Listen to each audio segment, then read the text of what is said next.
when was the last time you did something for the first time? And I'm like, I live outside my box, unfortunately. Like, I don't think I have a box. Like, I'm always outside my box because I've had to be, because I've never had any guidance, really. So I'm like, I became the leader that I've been looking for.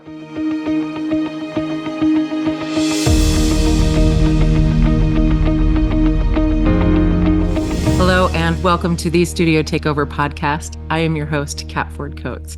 Today, we are moving on in our series for the No Women photographers. For those of you that know my story, the No Women have been a really integral part in the growth of my business. And so because they're a multimedia platform that's international at this point, I wanted to connect with other photographers in that same group of amazing women to really touch in on their business and their purpose and what's happening in their world. And today I am joined by Keri Johnson out of Naples, Florida. Keri, welcome.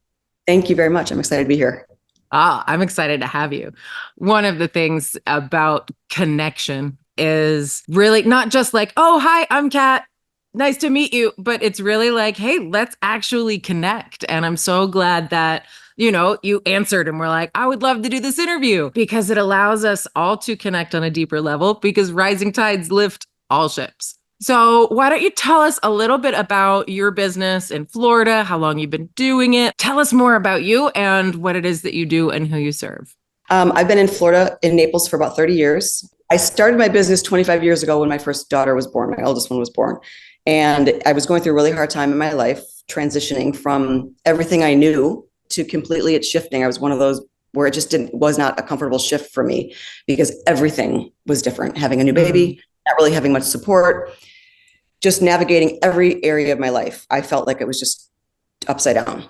Okay. And I was a realtor at the time. I worked with my husband and I obviously couldn't bring her to work. I didn't want anyone else to watch her. I thought that was okay beforehand, but once she was born, I'm like, well, why am I having these babies if I have to just give them up, So I was struggling with what I was going to do. And everyone kept saying, find something you like to do that you can make money at. And I'm like, I'm 25 years old. I don't think I have any talents, no gifts, no support, no money, no confidence. And I'm like, what in the world is that? I don't sing, I don't dance, I don't know what to do, And I had a camera, that was it. And and she didn't sleep. So as I'm doing her little photo shoots, I'm like, what are we gonna do? What are we gonna do? What are we gonna do? And I kept praying, what am I gonna do? What am I gonna do? To just give me a little cash, And all of a sudden I would just get downloaded just an idea, one little one. I'm like, oh, that's a great idea. That sounds like fun. Setting up these little sets. And Ann Getty's was big at that time. So I was like, oh, I wish we had an Ann Getty studio. And then I'm like, well, why don't I just become that studio? So I got all the flowers and started with the newborns. And there weren't, I guess, very many photographers in town at that time. And no one did children. And I'm like, well, I have a baby, so I kind of know what to do. And then as she grew, my clientele grew to the point where I turned it into a very successful business just because I listened and trusted and just was having fun with it. And she was by my side the whole time. Now, if my second one would have come first, I would have never been able to do it. She was the Tasmanian devil, banging into doors. And I'm like, okay, I had to get a nanny for her. Anyways, my first one it was perfect. And then at that time, when I was photographing the babies, the moms, I could see in their eyes too, that they kind of felt how I felt. It just lost. Didn't matter who they're married to. Didn't matter how much money they had. Did not matter where they lived. I could still see that we kind of had something in common. Okay. They were disheveled. They did not want to get their picture taken. And if they wanted to pop in for their picture, when I was going through the proofs with them, it was always, oh, I love the baby. Oh, cute, cute. And then when I would get pictures with them, it would be like, nope, yuck, yuck, yuck. And I'm like, okay. So I was like, we have to fix this because I think it's important for the moms to be in the pictures for the kids. Sure. The kids are going to want those one day. Yes. Right? Like, yeah. So it's like, they're like, oh, I probably won't buy any, but just take a few anyways. And I'm like, well, you just look like you rolled out of bed. Maybe we should just do maybe hair and makeup next time. You know what I mean? Like, so I was just trying to come up with some ideas on how to make the women feel comfortable because I did not feel comfortable in my skin at that time. So I was like, how do I make anybody else comfortable in front of my lens, in front of my presence? And that comfort was the foundation of it. So I was listening, and I had couches in my studio and people would just open up like I was a psychiatrist. And there was a trust that was built there. And I had a great business for a really long time. And then the market crashed and finally got a divorce after 20 years and lost everything and then had to rebuild from there. So that's the whole part of the second story. Gotcha. Gotcha. Well, and reinvention and innovation is wild, isn't it? We can get really comfortable. And I'm a firm believer, like if you're not growing, you're dying. And when we get comfortable, we get complacent and just sort of expect things to flow. And then the market crashes, right? Or our entire life changes and we have to start over. And I think it's easy to forget how challenging that can be, both like from the steps perspective, but also like on a personal level, like what you're faced with, all of the stuff you've been avoiding and all of the things, right? How did you navigate the rebuild and being responsible for that in a way that allowed you? Because I mean, clearly you're thriving. It was wild because nothing was working. Everything that worked, nothing was working. I would try this. I would pour money into ads. Because the market crashed. Then I got a divorce and I had to pay out $250,000 out like on a Tuesday afternoon at noon. And I'm like, oh, I don't know how this is going to happen, and I refinanced my house. Then my house was upside down. It was messy, but I wanted to keep my kids in the house. I just wanted them stable. Sure. And I just stopped for a second. Like I just stopped. I just sat and I'm like, I'm not just spending. I had, a little bit of money left in savings. I just stopped. I threw all my bills away for 1 month. I'm like, I'm sure that they'll find their way back. But just for clarity, I was, they're not going to shut my lights off. I just threw them all out. It was my time just to kind of surrender.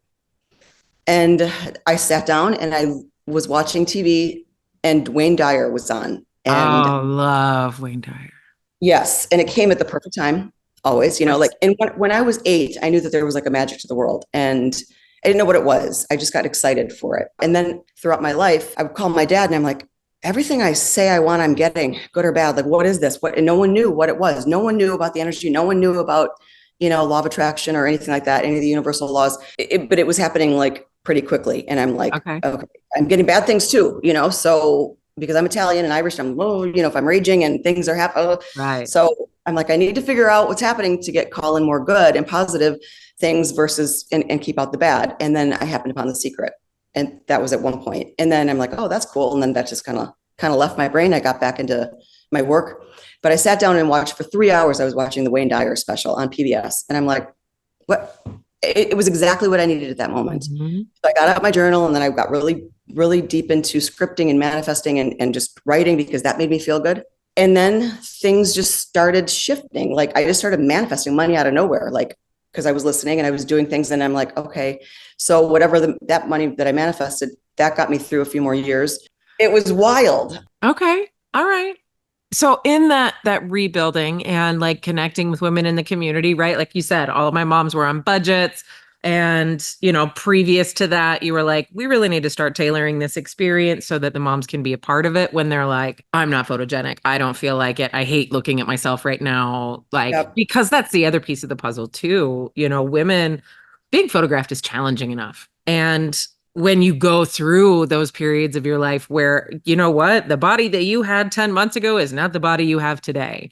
And what you see reflected back to you can challenge a lot of your own, self-value and personal beliefs about yourself.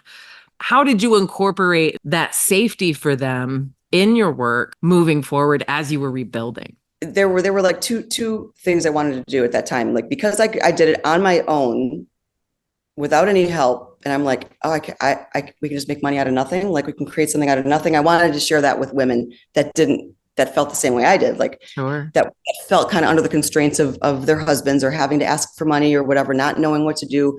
So I was like, I wanted to teach that along with the mindset work of it, that they can do whatever they want, but then photography was something that kind of goes hand in hand with new moms also.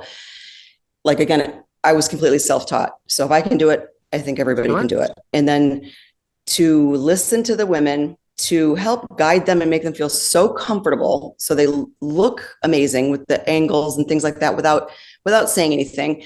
But it was interesting because the most beautiful women were almost more insecure than some of the other ones that weren't all that beautiful, but their personalities shined out. So then the one that was a little bit less attractive became more attractive because they were owning who they are, and you could just see their essence come out. So Ooh, yeah. I wanted to pull the essence out of all these women, anybody, make it a fun, safe experience for them so that they would just love their pictures. So I got hair and makeup on staff and a stylist, and, really dialed in the wardrobe to make sure that they're going to be comfortable in what they're wearing, not just they're supposed to wear it because they're supposed to wear it type of thing. Finding really cool backgrounds, and just making it look a little bit more of an adventure for them. Well, and it's like that self-exploration, right? Because that's one of the beautiful things about portrait specifically is you get to create the version you want to become, to tell the story of who you are and ultimately who you were. And so how is it that you want to be remembered? What do you want to see in yourself? Maybe you haven't seen her for a decade. And so anytime I speak with portrait photographers about like how it is that they hold space and facilitate that empowerment, because women are already empowered even when they're feeling like, oh God. It's just about facilitating the space for them to connect with it. Mm-hmm. And that's one of the things that I really love about this work so much, because there's a story with every single frame. That story gets to be whatever they want it to be. It can be in a ball gown in front of St. Mark's Square in Venice, Italy. It can be in an off-the-shoulder t-shirt on a wooden floor. Right? Like, and what does that share with people? So we've come up against the pandemic, right? And we're rebuilding again following that. You've created this book, right? Where you were like, it came through in 2 days. Are you finding people are connecting with it and they're able to build businesses from it? Or is it really a matter of like, hey, look, I just want to make this easier for you? Because you yourself said you were self-taught. And the book, it's interesting. It's more about, there's a lot of mindset in the book. There's a lot of like policies on how to stay in charge. It's more about how to make money with photography. And you can use different businesses too. Like, how do you answer questions from clients, that like the difficult things, how to market yourself. So there's a lot of components to it other than just the technical side of it, really. I went through a lot of things like what works, what doesn't work. Well, during the pandemic, then I had to pivot because I gave all my refunds back. So not only did I not make my money for that our season down here, I had to return all the deposits. So I was like, okay, I don't know what's happening now. So I quickly pivoted to teach mindset online, business and mindset. And then I found then it was time for me to teach. It wasn't time when I wrote the book. So the book got shelved for a while because I wrote that in 2019. It wasn't ready yet. The book was there, but it needed to fall off the shelf during the pandemic. So then I went online and was teaching women more mindset and business. And again, I created a large following in a short amount of time. I'm like, I don't know how. I was having panic attacks before doing live videos. I did not want to do that, but of course I had to. I have 2 girls at home, having panic attacks on the floor, and they're like, another live video again, Mom? I'm like, yeah, I'll be fine. I know. And everyone's like, oh, stop it. You're so natural. And I'm like, you have no idea. You have no idea what it took to get there. Then I started, my camera was always there, like when, I don't know when you're going to pick me up again, but I'm your best friend here. So then 2 years ago, I did a 40 over 40 campaign. Where I got to photograph 40 beautiful women over 40, capture their stories, and then celebrate them at a beautiful event. I knew that was going to be another powerful experience because I only knew about 4 of them. The rest of them were all brand new to me, which was great. That's awesome. Many of them had never been professionally photographed, had their hair and makeup done professionally, been told they were beautiful or even felt beautiful. So they were people that just normally would not be seen. I wanted to take those people. I didn't want models. I don't want influencers. I wanted normal people. And what they got out of it, they were even photographing younger. I was blown away. I know my work's good and I love natural lighting, but I was bizarrely shocked at like they were photographing like 15 years younger because their essence was coming out. Yeah. And I'm like, this is the picture you need to put on your bathroom mirror because this is who you are, truly, So we had a beautiful event celebrating all of them. And that was 2 years ago. No, I love those higher number personal projects, right? And so like a 40 over 40 or I Am Enough or Come As You Are, because it does allow people to shine. When you give people the opportunity to shine, they will step forward for it. the one thing I wanted to help people with when I got online for the pandemic is you're not alone, because you're crying on the bathroom floor because this happened, this happened, this happened. Like, I'm like, I probably went through all of it, like I, had my car repossessed in front of my daughter, we're out there taking my vanity plate out, when the guy came barreling through my studio. So, and then she's like, can we go to the mall? And I'm like, yeah, Papa will come pick us up and drop us at the mall. Like, and my mom was like, aren't you embarrassed? I'm like, why am I supposed to be embarrassed? I don't know. Like, I thought that this is stuff that you had to do in order to be successful, because that's what I saw. I saw my dad do stuff like that. So I thought that I was like, oh, yay, okay, that means I'm going to be successful, but obviously that's not true. But that's what I thought, that things like that would happen. So to let people know that they're not alone, and if they can own it and get into a group of other people, like a safe space where they can share what's going on with them, to just to see that, that they're not alone. That was my main thing. It crushes me to see someone upset feeling that they're alone. So I wanted to kind of crack that open. No, I love it. Because when we start tapping into the purpose, right? And like you were talking about it earlier, look, I just, I had my daughter here and I had my camera here, but until I put them together, did I realize like, oh, I can change people's lives. You're asking and praying and like going through the things that, the universe has ready for you and is go get it. And you're like, isn't she a sweetie? Oh, it's just so beautiful. Right. And like, oh, wait, people will pay me money for this. Then connecting that heart-driven purpose to it, it will explode everything. Even though business does this, it's not a straight line. Right. And when it is a straight line, that's when shit breaks.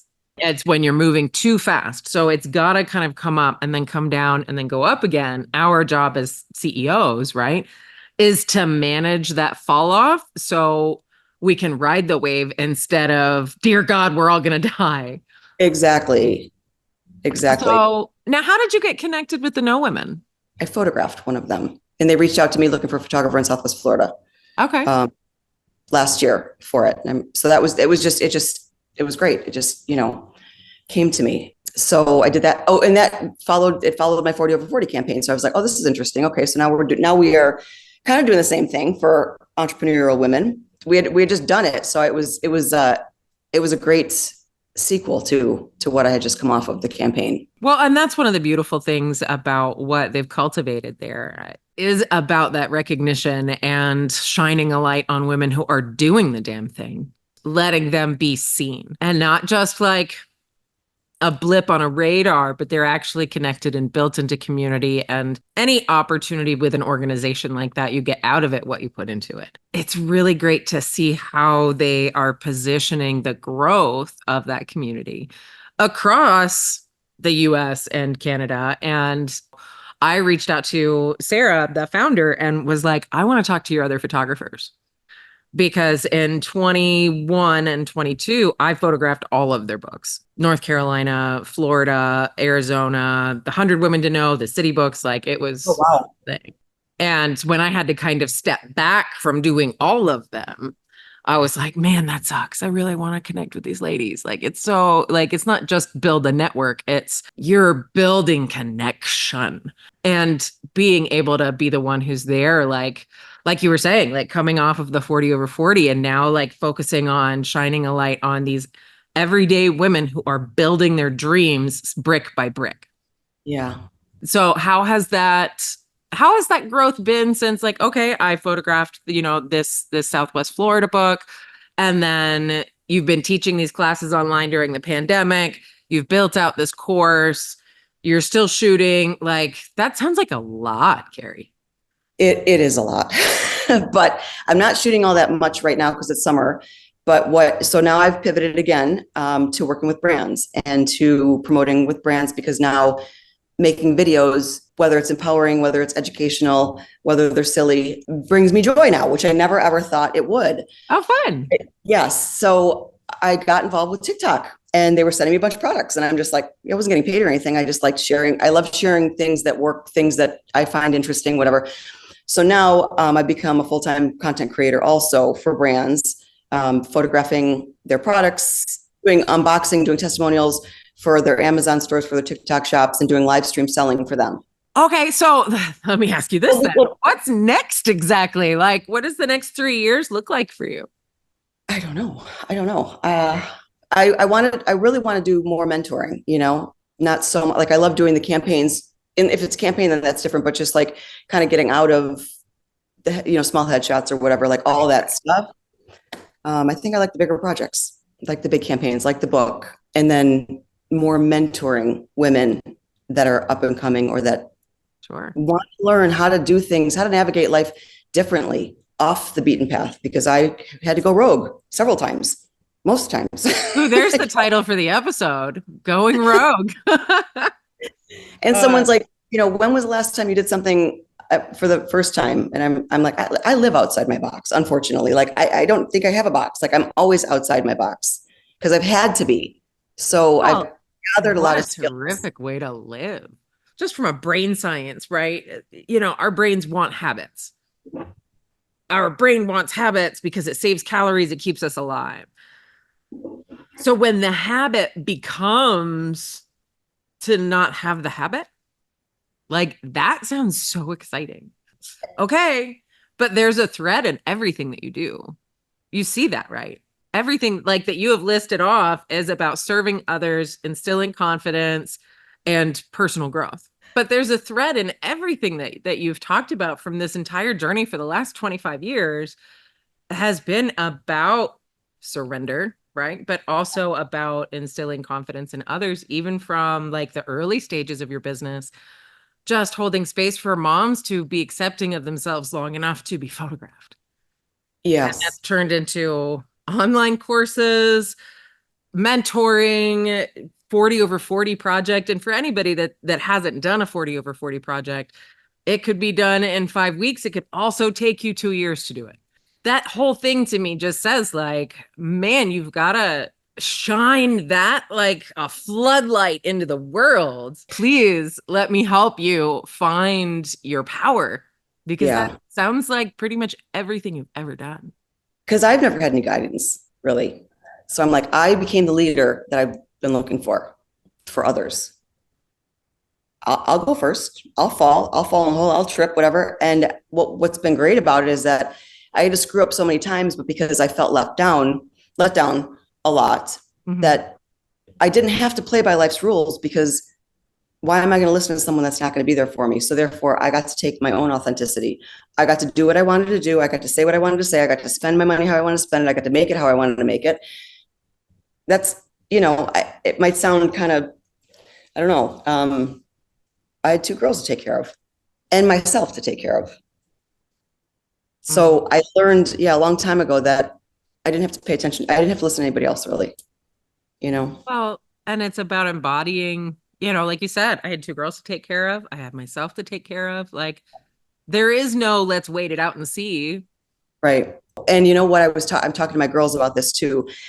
I see a lot of ladies, because they don't have to do something because maybe they're supported or whatever, they have the finances. They don't have to do the passion or do the thing that they want to do. So in a way, it's been a gift, me having to have all these upsets or financial, whatever you call it, losses or whatever, because I've had to recreate myself. And I've been so blessed that I can connect and do something that I love to do. And when I first started out, not having any gifts, supposedly, any talents, supposedly, any confidence, supposedly, I see where I'm at today. And I'm like, holy shit, I do have talents. I do have gifts. And wow, that's been pretty exciting. They've not only affected your life, but they've impacted the lives of the people that you've mentored, the people that you've photographed, the people that you've taught. That's really powerful, because they take that ripple effect keeps going, right? Yeah. They take that opportunity, right, to be more in themselves or connect more deeply, even if it's, like you were talking about with that Wayne Dyer piece, right? That 3-hour special. When I very, very, very first started my business in 2012, I had just discovered Wayne Dyer and Tony Robbins. And I would sit on my porch and just devour.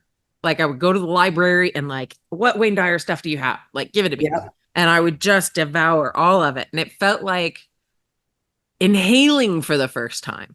Oh, there is more. I always knew it.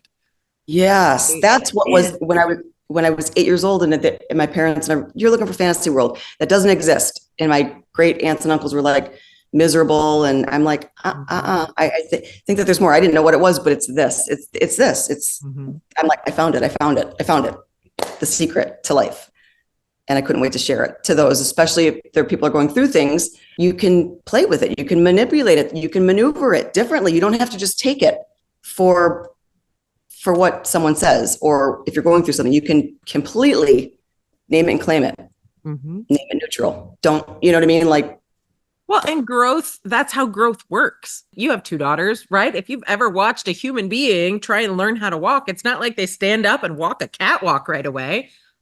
Like they get up, they fall down, they get up, they try it different ways. Like, that's life. What would happen if that baby were like, oh, okay, well, I guess I'm never going to walk. Right. That's just madness. Right. But tapping into that and connecting with the things that you love, right, is what allowed you to navigate through all of these challenges and become this version of you that, oh my God, if I look at these last 25 years, like, look at what I've become. There's a sense of pride that comes with that. Yeah. Man, I'm so glad we've had this conversation. Okay. So Keri, where can people find you online? I'm on all the social media sites. It's the Keri Johnson on Instagram, Facebook, and TikTok. Terrific. Well, we will make sure to include those links down in the description below.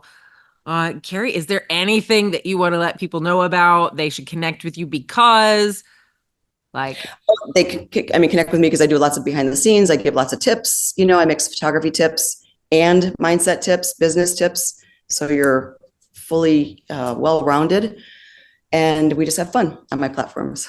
Oh, I love fun. I love a good time, y'all. I love a good time. Thank you so much for being here today. I'm so glad we connected, and thank you for being a feature for our No Women series with the Studio Takeover. Guys, we'll see you next week.